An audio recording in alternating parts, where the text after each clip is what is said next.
بینەرانی خۆشەویستی تەلەڤیزیۆنی کۆمەڵا لەلایەن خۆم و هاوڕێیانی هاوکارم گەرم و گەشتنی سڵاوەکانتان پێشکەش بێت. خۆشەویستان، ئەمڕۆ چوارشەممە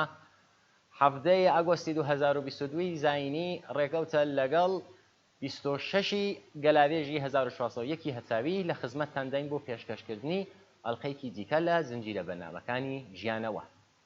خۆشەویستان، هەروە کە خۆشتان دەزانن بەرنامەی ژیانەوە بەرنمەیەکە بۆ پێداچوونەوەی ژیانی ئەو کەسانەی کە بە هەر شێوەیەک گیرودەی ئێعتیاد بوو. بابەتی ئەمڕۆیشمان هەل لەسەر ئەوەیە، هۆکارەکانی ئێعتیاد و بەکارهێنانی ماددە هۆشبەرەکان. بەکارهێنانی ماددە هۆشبەرەکان و ئالوودەبوون یەکێکە لە کێشەهەرە جددیەکانی کۆمەلگای ئەمڕۆ. ئەم دیاردەیە وەتە کێشەیەکی دەرونی و کۆمەڵایەتی و خێزانی و ڕەوتێکی پەرەسەندنی هەیە و ڕۆژانە قوربانی زیاتری دەگات.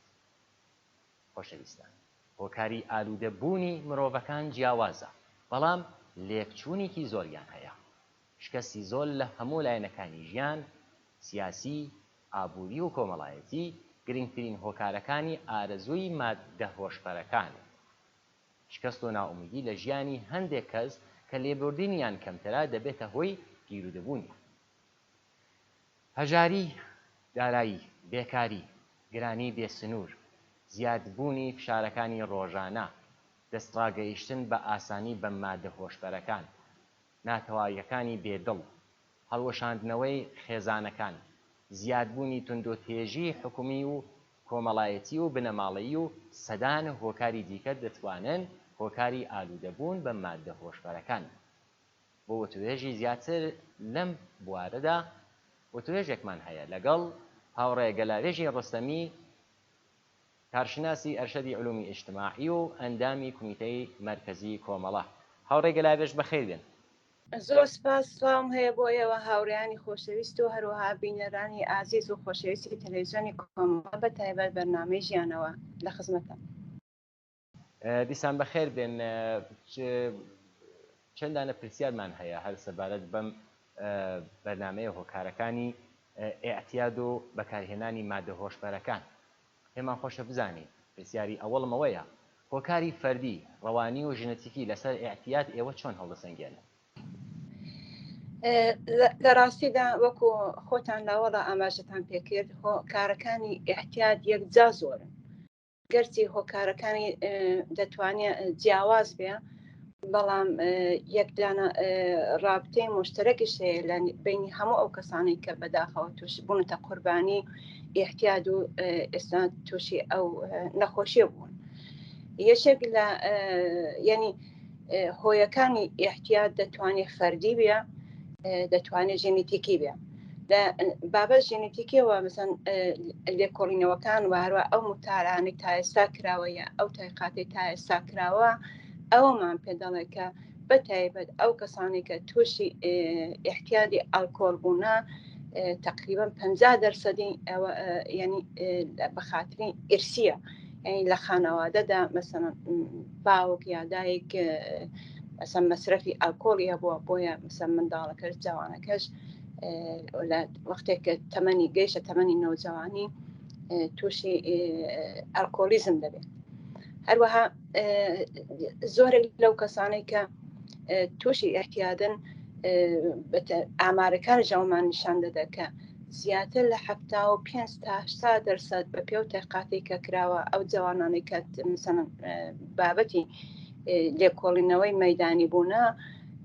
ئاماژەیان بەوە کردو کە بەسەنەن لە خانەوادەیاندا مەصرەفی ئێحتیاد هەیە کە ئەمە خۆت بە خۆت تاسیری داناوەتەوە سەر ئەوان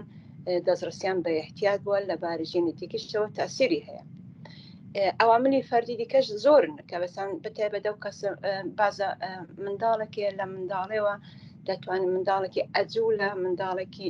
پەرخاشگەرە، منداڵێکە ناسازێت لەگەڵ دەوروبەری خۆی، وەختی ئەو خصوصیاتی هەبوو منداڵ دەرنەتیجە ناتوانێت تێکەڵاوی دەوروبەری بێ، دۆست و ڕەفیقی زۆری بێ، بە تەنیا دەکەوێتەوە. وەختە تەنیا کەوتەوە ئیتر تووشی مشکلاتی دیکەی ڕوحی و ڕەوانی دەبێت، هەتا دەتوانێت منداڵش دەتوانێت تووشی ئەفسردگی بێ. ئەوەش دەتوانێت هۆکارێک بێ ئەو منداڵانێک کە پەرخاشگەرن ئەجوولن ناسازن لەگەڵ دەوروبەریان ببێت بە هۆکارێکی فەردی ڕوحی و ڕەوانی کە پەنابەرێ بۆ احتیاج دەتوانێت احتیاج ئلزامە هەر مەوادی مخدر یان مادە هۆشبەرەکان نیە، دەتوانێت ئەلکۆڵ بێ،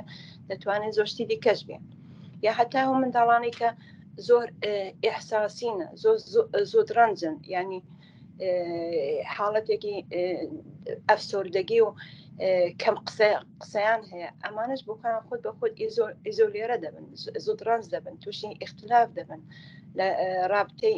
عاتفیان لەگەڵ خانەوادەی کەم دەبێتەوە، یا متقابلان کەم دەبێتەوە لە نێو جامعەشدا لە مەدرسەشدا لە کۆمەڵگاشدا ناتوانن تێکەڵاون دۆستانێکی دەوروبەریان بە دەوروبەریانەوە بێت دۆستیان مەسەڵەن بۆ خۆیان هەڵ ئینتخاب بکەن. ئەمانەش خەتەری ینی ئەمانەش لە بابەت ژینێتیکەوە زۆر مستعدن، یعنی زەمینەی ئەویان تێدا هەیە کە ئەگەر ڕەفتار و کرداریان بەم شێوە بڕاتە بەرەوە دەتوانێت بەهۆیە کە تووشی احتیاج و تووشی بەلاڕێداچوون بن. خلاصە سەرەڕای ئەو هۆکارانێک کە لەباری ئابووری و سیاسی و هەژاری و گرانی و بێعاتفەگی و تونند و تیژی و ئەوانە لە نێو کۆمەلگادا هەیە، ئەو ئەوامری ژینێتیکی و فەردیش زۆر دەتوانێت تاسیری هەبێ کە تەرەف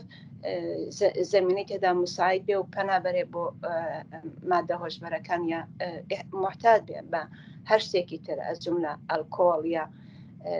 شتی مەسەڵەن محتاج دەبێت بە تاتۆکردن یا بە وێرخەرجیکردن یا بە بەشتایەکی تردوتیش. بەحاڵ وتمان کە هۆکارەکانی احتیاج یەکجا زۆرن بەداخەوە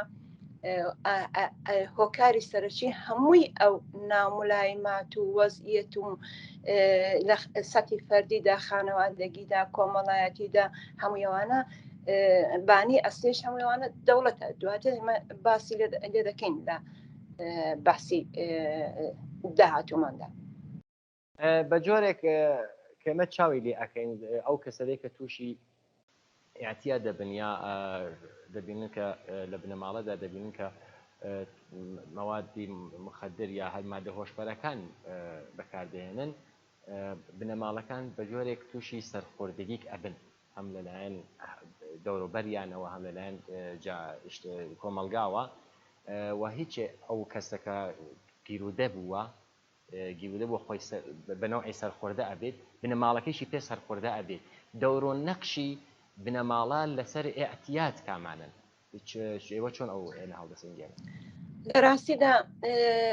خانەوادە یا بنەماڵە دەور و نەخشی زۆری هەیە لەسەر تربیەتی منداڵ و هەروەها لەسەر احتیاجی منداڵ. ئەمە شتێکی حاشا هەڵنەگرە، بەتایبەت ئەو جوانانێک کە لیان پرسیون کە مەسەڵەن بۆ تووشی احتیاج بوون، تقریبا پێشتر ئاماژەم پێکە 70 تا 80% ئەمانە دەڵن کە هۆکارەکەیەوە بکە لە خانەوادەدا مەسەڵەن مادەیان مەسرف کردووە، ئەو جوانە بۆ خۆی ترسی شکاوە لە احتیاج. خانەوادەیە کە تووشی خۆی تووشی احتیاج دەبێ، تووشی ینی رابطەی لەگەڵ منداڵەکەی وێران دەبێ، نەکاتی ئەوەی دەبێ، نەتەوانایی ئەوەی دەبێ لە باری ڕۆحیەوە، لە باری عاتفیەوە، لە باری مادیەوە، لە باری ئیجتماعیەوە کە بتوانێت تەوەجۆ بکە بە منداڵەکەی. وەختیان نەتوانێت تەوەجۆ بکە بە منداڵەکەی لە باری ڕۆحی و ڕەوانی و عاتفی و حتا غەزایی و پوشاکەوە تەمین نەبێ، کەس ئاگای لێ نەبێت کە مەسەڵەن بتوانێت حتا خەرجی مەدرسەکەی تامین بکە، لەباری بێهداشتیەوە ئاگای لێبێ، لەبارەی محبەتەوە مەسەڵەن تەمین بێ، ئێحساسی ئەمنیەت بکە. ئەمە ینی دەتوانێت هۆکارێکی زۆر جددی و خەتەرناک بێ بۆ ئەو منداڵەکە لەو مەحیتە هەڵێ خۆی دەرباسکە بکەوێتە لە چاڵێک هەڵێ بکەوێتە ناو چاڵاوێکی ترەوە لە نێو کۆمەلگایەک، بەتایبەت ئەو خانەوادانش کە وەزعیەتی ماڵیان باش نییە، بێکارن، فەقیرن، نەدارن، تووشی احتیاج بوونە، خودی احتیاجیش باعثی فەقیری و هەژاری زۆرتر دەبێت چۆن دەبێت هەرچی داراییکە هەیەی کە کەم یا زۆر دەبێت مەصرفی احتیاجەکەی بکە وەختی مەصرفی احتیاجەکەی دەبێت یعنی هیچ شتێک نامێنێتەوە بۆ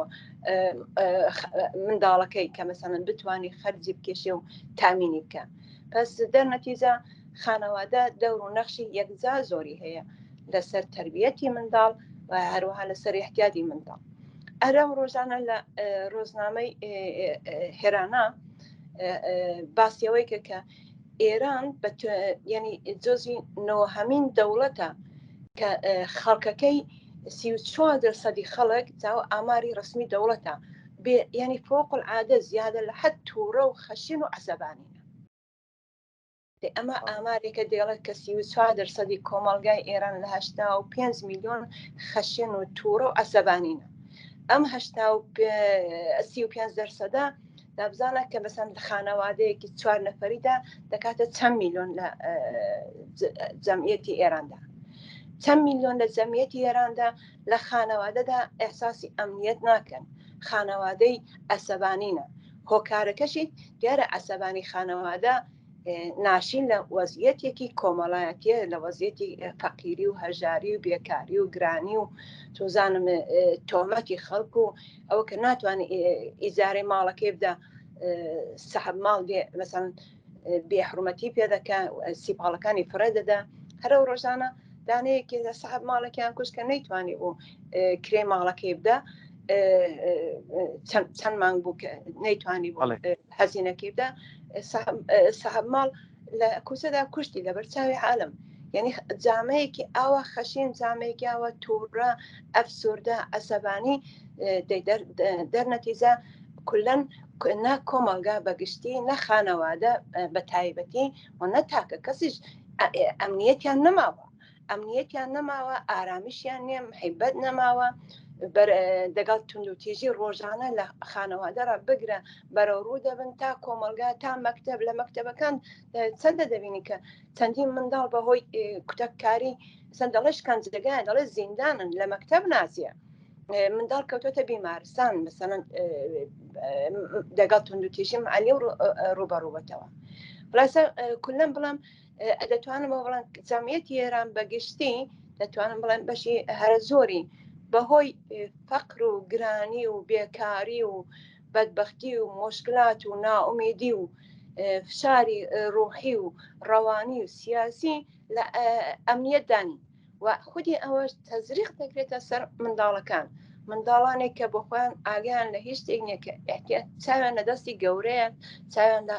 دەست خانەوادەیە کە بتوانن هەم تامینیان کەن هەم تربیەتیان کە هەم محبەتیان پێ بکەن بۆی کە بتوانن ژیانێکی ئاسایی بەرنەپێشیان کەوابوو خانەوادە لە زۆر بابەتەوە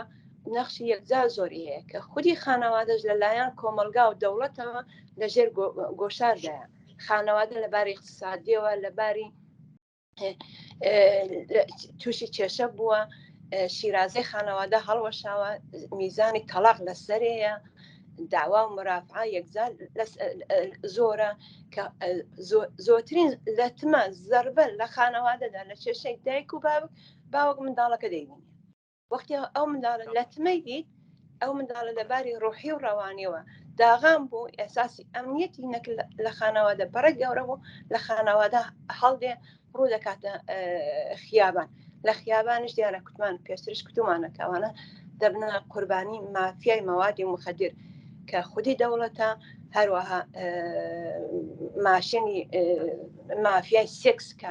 منداڵەکان دیاردا بوونتە قوربانی تەجاوزیان پێ دەکرێ دەکڕن و دەفرۆشترێن ئەمنیەتیان دەکەوێتە خەتەر ڕۆح و ڕەوانیان داغان دەبێن هەروەها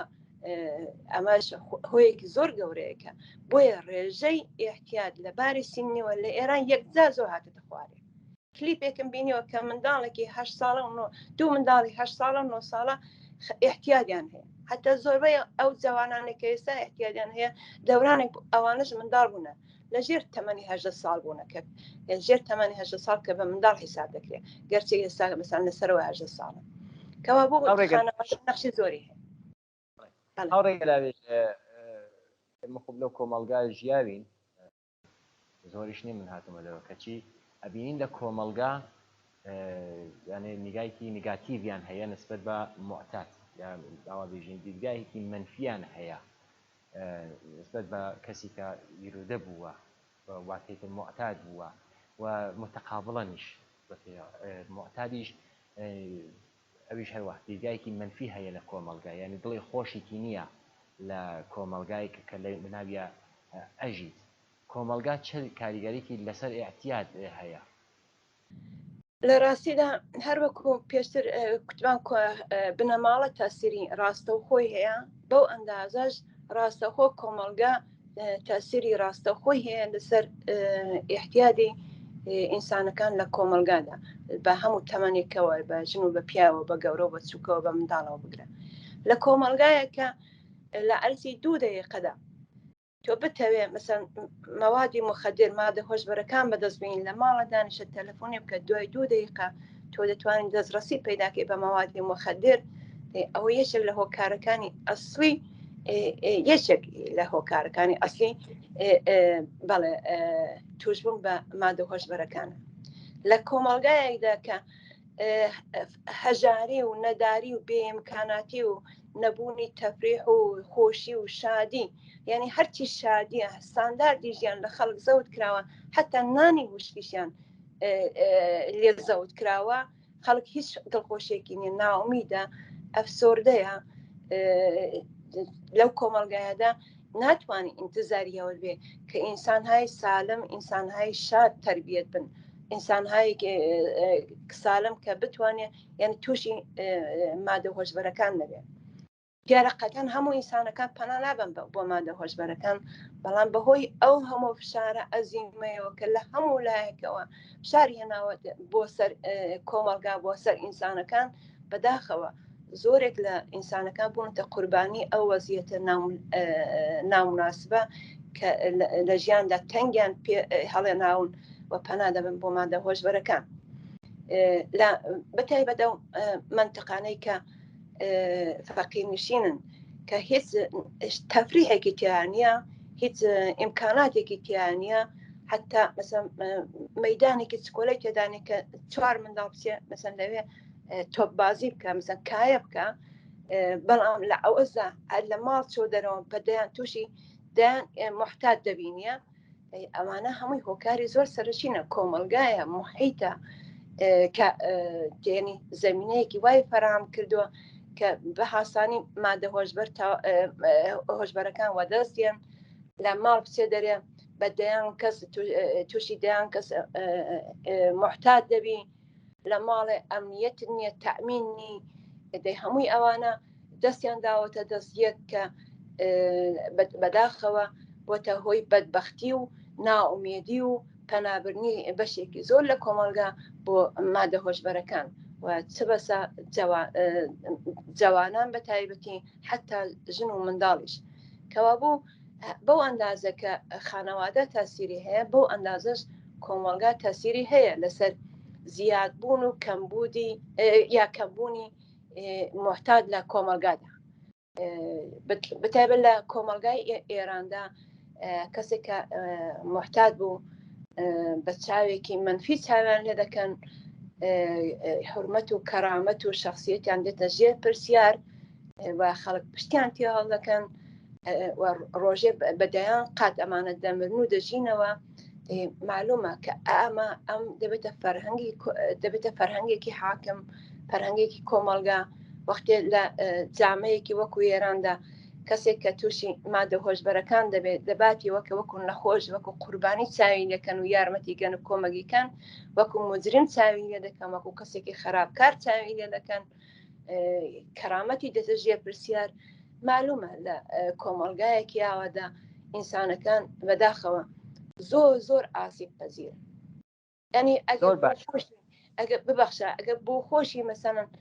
بی هەیە مقاومت کە لەگەڵ ئەو هەموو نامولایمات و فشارە بەڵام تاب نایە کۆمەلگا پاڵی پێوە دەنێ کە دەیباتە سەر لەبەی پەرتگا کەویش احتیادا کە نەهایەتەن نەتیجەکەی دەبێتە ماڵوێرانی و مەرگی تەدریجی قوربانیانی احتیاج لە کۆمەلگادا زۆر باشە من نامەوێت بڕۆمە سەرۆدیا لە سەرچاوی ئەم هەموو مەینەتیە هەژاریە، فەقیریە، نەبوودی یعنی نەبوونی پەیداویستیەکانی سەرەتایی ژیانیشە تەنانەت. بەڵام ویستمەوە بڵێم دەوڵەت، سیاست، یاسا، قانون بێژی چەند نەقشیتیان هەیە لەسەر ئێعتیاد؟ لە ڕاستیدا دەوڵەت و یاسا یعنی تاسیراتی ڕاستە و خۆی هەیە لەسەر ئێحتیاد لە کۆمەلگاکەیدا، جا چ بە باش چ بە خراپ. مەسەڵەن چاو ئێمە باسمان لەسەر ئێرانە، چون خەتاب مخاتبینی ئێمەش لە ئێرانە دیارە دەتوانێت جەهانیش بێت، چون کێشەی ئێحتیاد کێشەیەکی جەهانیە بەڕاستی هیچ مەرزێک ناناسیە. بەڵام بە تایبەت لە ئێراندا کە باسی دەوڵەت و یاسا بکەین، وەختێک دەوڵەت خۆی عاملی ئەسلی کرین و تۆسعە و بڵاوکردنەوەی تۆزەی مەوادی مخەدر لە نێو کۆمەڵگادا، حتا لە نێو زیندانەکاندا، لە نێو مەدرسەکاندا، لە محەلاتدا ئینتزاری چ دەبێت کە بەسەرەن ئەو کۆمەڵگایە خۆی بپارێزیە و بتوانێت بربەرەکانی بکە لەگەڵ پەدیدەی یعنی لەگەڵ موسیبەتی ئێحتیاد. دەوڵەت بۆ خۆی حەز دەکا و کارە بکە. پێشتر لە بەرنامەهای دیکە چەندین جا ئاماژەمان پێکردەوە کە دەوڵەت دوو هەدەفی ئەسلی تاقیب دەکات لە سەر مشکلەی ئێحتیاد لە نێو کۆمەڵگادا. ئەوڵان لە باری سیاسیەوە خەڵکێکی زۆر لە مەیدانی مبارزە و لە مەیدانی وشیاریدا خارج دەکا، چون کەسێک کە محتاج بێ ناتوانێت فکر لە دوا ڕۆژی خۆی بکاتەوە، ناتوانێت فکر لە سەحاتێکی دیکەش بکاتەوە. تەنیا شتێک کە فکری پێ دەکاتەوە تامینی مەوادی مخەدرە، چون مەغزی قدرەتی فکرکردنەوەی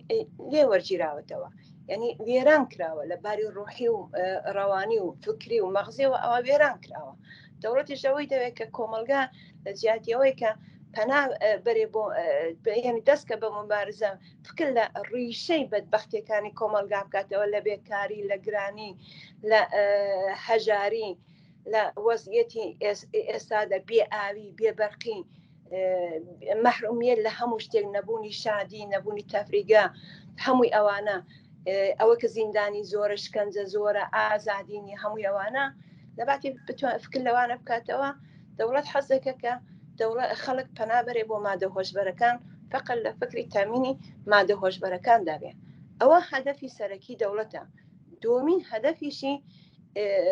یعنی بەشی ماڵەکەیتی دەرامەدەکەیەتی. مەوادی مخەدر ئێستا لە سەتحی مثلا دەرامەدی دنیاداگە چاوی دەکەین، جزوی ئەوەڵین کاڵایە کە زۆرترین دەرامەدی هەیە، زۆرترین دەرامەدی هەیە بۆ مافیای ئێحتیاد و بەتایبەت لە ئێران بۆ سوپای پاسداران و بۆ مافیای ئێحتیاد لە ئێراندا. ئەرە بینە باسی ئەوان دکە کە لە ئێران مەوادی سنەتی بە چەندین قات قیمەتیان چۆتە سەری، بەڵام لە ئاوەزدا مەوادی سەنعەتی، مەوادی مخەدری سەنعەتی هەرزان بووە. دلیلی چییە؟ زۆر حاسانە، چون بە دەوڵەت بۆ خۆی یعنی بازارەکەی بەدەستەوەیە، سەنعەتی مەوادی مخەدر بەدەست دەوڵەتەوەیە، دەزانێت کە مادە سنەتیەکان گران تاوا دەبێ بووی، بەڵام لێدانی مادە سەنعەتیەکان وەکو شیشە و وەکو کراک و ئەوانە کە دەوڵەت بۆ خۆی دەستی باڵای هەیە لە تۆلیدی ئەوە و لە تۆزی ئەوە، قیمەتێکی زۆر بۆ ئەو خەرجێکی زۆری تێناچێت، بەڵام دەرامەتێکی یەکجا زۆری هەیە، بە سەدان بەرابەر دەرامەتی لە مادە سنەتیەکان زۆرترە. بۆیە مادە سنەتیەکانی گران کردووە، بەڵام مادە هۆشبەرەکە مادە سەنعەتیەکانی هەرزان کردووە. لایینی حاڵشدا ئەو ئاگا بەر ئەوەیە کە ئەو مادە سەنعەتیانە دەتوانن خەڵک یعنی زۆر زۆر مزێرترە، خەتەرناکترە، خەڵک تووشی تەوەهم دەبێت، خەڵک تووشی ینی یەک جار دوو جار مەسرەفی کرد ئیتری هاتنە دەری مەحاڵە، ینی دۆزەکەی هەر زیاتر دەکا لە ماری جواناوە پەنا دەبە مەسەن بۆ کراک، بۆ شیشە، هەروە بۆ زۆر مەوادی تازەکە تازەکی ئەنواعی نێو وە دەرکەوتووە کە شاید زۆربەی ئێمە ئەو نێوانە نەزانین، بەڵام ئەوانەی کە مەسەر دەکەن لە ئێران ڕەنگە بزانن ئەنواعی بە ئەنواعی نێو تازە تەبلیغاتیشی بۆ دەکە لە ڕسانەهای ئەمومیدا تەبلیغاتی بۆ دەکە دەڵێ ئەمانە هەرزان ئەمانە خەتەرناک نینە بە خەڵکێک لە شرایطێکدا کە لەباری لە هەموو بابەتێکەوە تاتی فشارە تووشی یەس و ناومێدی و ئەفسوردگی بووە و دەزانم فریبی ئەوەش دەخوا چۆن ئاگاهی ئەوەی نییە چۆن بەتایبەت خەڵکی ئەو ئاگاهی کە دەبین لە ئێراندا خەڵک هەیبێ لەسەر مادە هۆشبەرەکان بیان ناسن کە ئەوارزی ئەوانە خەتەراتی ئەوانە چییە قەتعاً ینی بەو ئەندازەیە ڕووناکەنە مادە هۆشبەرەکان بەڵام لە هەمووی ئەوانە بێبەهرەنە نائاگاهن دەوڵەتیش تەبلیغاتی بۆ دەکا هەروەها دەڵێ خەتەری نییە لە دەستڕەسی زۆر حاسانە پێدا بە خەڵک ئینسانێکی ناومێت لەوە دەگەڕێت کە بەنەوەیەک نیازهای ڕۆحی و ڕەوانی خۆی بەرتەرەفکە کە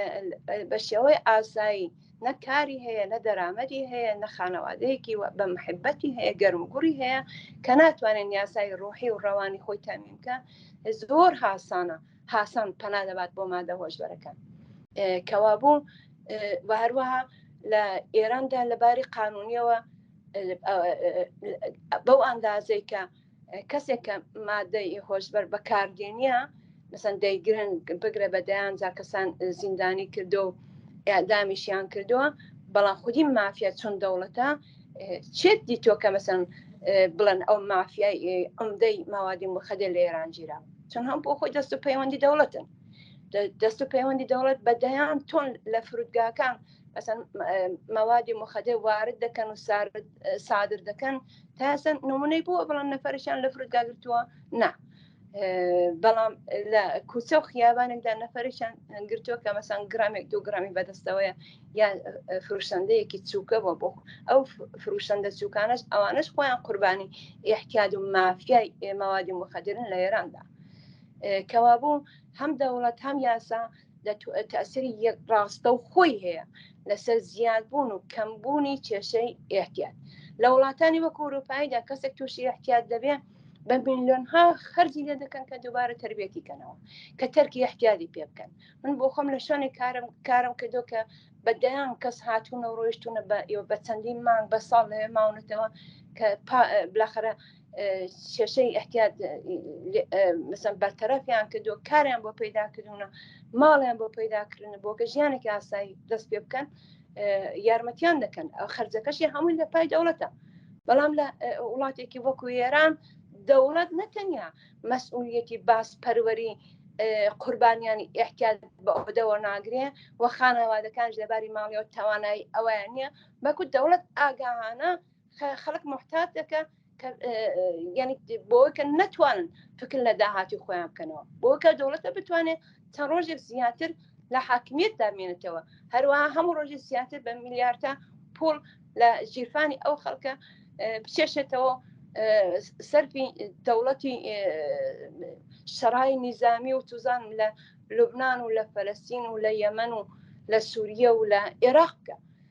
کەوابوو واقعا دەوڵەتی ئێران یەکێک لەو دەوڵەتانەیە یعنی لە تەواو دنیادا بێنمونەیە کە دەوڵەتێک بۆ خۆی بانی و ئامری ئەسلی مەوادی مخەدرێ بۆ خۆی میلەتەکەی وێران کە داغانی کە نابودی کە فقط بۆەوەی کە بۆ خۆی چەند ڕۆژێک زیاتر لە حکوومەتدا مێنێت هاوڕێگە لاوێژ دیارە کێ قازانج ئەبات لە پەڕەپێدان بە مادە هۆشبەرەکان و کێ ئەبێ بە قوربانی بەڵام کە چاودەکەی کەسی کەم معتادە کەسێکە گیر و دەست قوربانیە هیلاکە دەرماندووە نازانێت ڕێگەکەی وونە ڕێکارەکان بۆ بربەرەکانی لەگەڵ کێشەی ئەعتیاد کامانن لە ڕاستیدا بۆ کامە بتوانین ڕێکارەکان بدۆزینەوە دەبێت ئەوەڵ بزانین هۆکارەکانی چییە مادام کە نەزانین هۆکارەکانی چیە ناتوانین ڕێگاکارەکانیش بدۆزینەوە وەختێکدا ئاماژەمان بەوە کرێگە ئلمان بەر ئەوە هەبێ کە هۆکارەکانی دەوڵەتە هۆکارەکانی فەقیریە بێکاریە گرانیە هۆکارەکانی فەرهەنگی حاکمە تند و تیژێ لە کۆمەلگادا لە خانەوادەدا دەبێت ئێمە ئەو مشکلاتانە هەڵکەین ئەسن ئەگەر فەقیری کە تاسیری ڕاستە و خۆی هەیە لەسەر احتیاج ئێمە دەی فکرە بکەینە بۆ فەقیری بۆ مبارزە بکەین لەگەڵ بێکاری ئەمە خەباتێکی کۆمەڵایەتی و سەراسەری دەوێت. ئەمە تەنیا کێشەی خانەوادەیەک و مەسەڵەن تاکە کەسێکی قوربانی احتیار نییە. ئەمە کێشەی میلیۆنها ئینسان لە ئێرانەیە کە لەژێر خەتی فەقردا دەژین کە خەریکی کەمەریان دەشکێ بە خاطر نەداری و هەژاری و بێکاری و گرانی. وەختێک دەبین دەڵێ هۆکاری سەرەکی دەوڵەتە، بێکاریە، گرانیە، هەژاریە، دەبێمە بەبەرکە ئەگەوانەمان ناسی ئاگا بووین بە سەروانەدا، ئەو وەختە دەتوانین قۆڵی لە هاڵماڵین کە یعنی دەست بەرین بۆ ڕیشە بۆ ئاڵگۆڕێکی بنەڕەتی لە وەزیەتەدا. مادام کە دەوڵەت بانی هەموو ئەو بەدبەختی هەموو موسیبەتهای ئیجتماعیە ئەجۆم لە ئیحتیاج تەنیا ڕێگای چارە ڕوخانی ئەو دەوڵەتەیە. بەڵام تا ئەو وەختەکە و دەوڵەتە دەڕوخێ بە قودرەتی میلیۆنی ئینسان میلیۆنها کرێکار و خەڵکی فەقیر و هەژار و نەدار بێنە خیابان ئەو دەوڵەتە بڕوخێنە تاودەمی ئێمە چۆن دەتوانین ئاساوارەکانی ئیحتیاج کەم بکەینەوە، ئازارەکانی کەم بکەینەوە بۆکە کەمتر قوربانی بدەین بۆ سیاسەتی چەپەڵی کۆماری ئیسلامی، کەمتر خەڵک بێت بە قوربانی احتیاج. دەبی وشیار بن، دەبی ئاگا بن، دەبی ینی ئەوەندە وشیار بن کە توش نەکەونە داوی دەوڵەتی کۆماری ئیسلامی مافیای احتیاج لە کۆمەلگادا دووری بکەن، جوانەکان ئاگاکەنەوە، خانەوادەکان